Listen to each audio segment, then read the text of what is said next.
Hello, मैं doctor Pranav Kumar हूँ और पटना में प्लास्टिक और कॉस्मेटिक सर्जरी की प्रैक्टिस करता हूँ। और इससे पहले भी हम लोगों ने राइनोप्लास्टी की बहुत सारी वीडियोज रिलीज की है। एक कॉमन क्वेश्चन जो पेशेंट्स पूछते हैं कि राइनोप्लास्टी के बाद दाग कैसा रहेगा, स्कार कैसा रहेगा। तो पहले के वीडियोज में मैंने बताया है कि राइनोप्लास्टी 3 तरह की होती है। फंक्शनल राइनोप्लास्टी, जिसमें कि नाक का सांस लेने में जो तकलीफ हो रही है उसको हम लोग सही करते हैं। रिकंस्ट्रक्टिव राइनोप्लास्टी, जिसमें कि नाक में अगर कभी कोई चोट लग जाए तो उसको फिर से वापस बनाने के लिए रिकंस्ट्रक्टिव राइनोप्लास्टी होती है। और तीसरी, जिसको सबसे ज़्यादा लोग जिसको राइनोप्लास्टी समझते हैं, वो है कॉस्मेटिक राइनोप्लास्टी, जिसमें नाक के फीचर्स को और ज़्यादा इम्प्रूव किया जाता है चेहरे से मैच करते हुए। तो अगर हम लोग बात करें कॉस्मेटिक राइनोप्लास्टी की, तो इसको 2 तरीके से हम लोग करते हैं। या तो क्लोज राइनोप्लास्टी, जिसमें बाहर कोई चीरा नहीं लगता है, कोई निशान नहीं रहता है। और ओपन राइनोप्लास्टी जब हम लोग करते हैं तो बाहर एक छोटा सा इंसिजन लगता है, एक चीरा लगता है। और लैटरल ऑस्टियोटमी, यानी अगर बाहर से हड्डी को हम लोग कम करते हुए अगर उसको पतला करते हैं नाक को, तो लैटरल ऑस्टियोटमी के लिए फिर बाहर भी कट देना पड़ता है।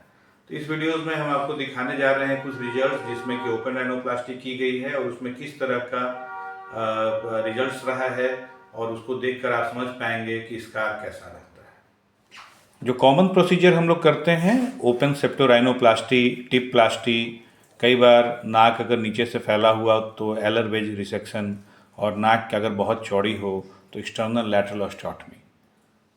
इस नाक में जो हम लोगों ने किया है, यहाँ पे एक लैटरल ऑस्टियोटमी की इंसिजन पड़ी है और एलर बेस रिसेक्शन भी किया है, जो कि बिल्कुल भी जिसका दाग आपको दिखाई नहीं दे रहा है। ये 7th डे पोस्ट ऑप है, यानी ऑपरेशन के बाद 7 दिन हुआ है।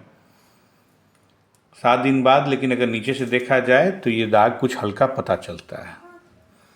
और फिर अगर 10 दिन के बाद देखा जाए तो वो दाग जो है बिल्कुल गायब सा हो जाता है। और यूजुअली जो राइनोप्लास्टी में 1 से 3 महीने तक टोटल फाइनल रिजल्ट आता है, तो उस समय तक तो यह दाग बिल्कुल भी पता नहीं चलता है, ऑलमोस्ट डिसअपियर कर जाता है। दूसरे अगर केस में देखते हैं, इसमें भी ऑलमोस्ट सारे प्रोसीजर किए गए हैं और सामने से देखने पे फ्रंट अपीयरेंस में कोई भी निशान नज़र नहीं आ रहा है। ये तीसरे केस में भी अगर दिखाएं आपको तो कोई भी निशान नज़र नहीं आ रहा है। तो इन पिक्चर्स के थ्रू आप सब लोगों ने ये बात नोटिस की होगी कि राइनोप्लास्टी के बाद ऐसा कोई भी स्कार या दाग नहीं रहता है जो चेहरे पर ऑब्वियस रहता है। तो अगर आप राइनोप्लास्टी की सर्जरी प्लान कर रहे हैं तो दाग की तरफ से निश्चिंत रह सकते हैं। अगर इसके अलावा और कोई क्वेरी रहे तो हमें कॉल करें, और अपनी क्वेरीज के रिगार्डिंग जो भी आपको सवाल पूछना है, feel free to ask us, and like and subscribe our channel. Be in touch. Thank you.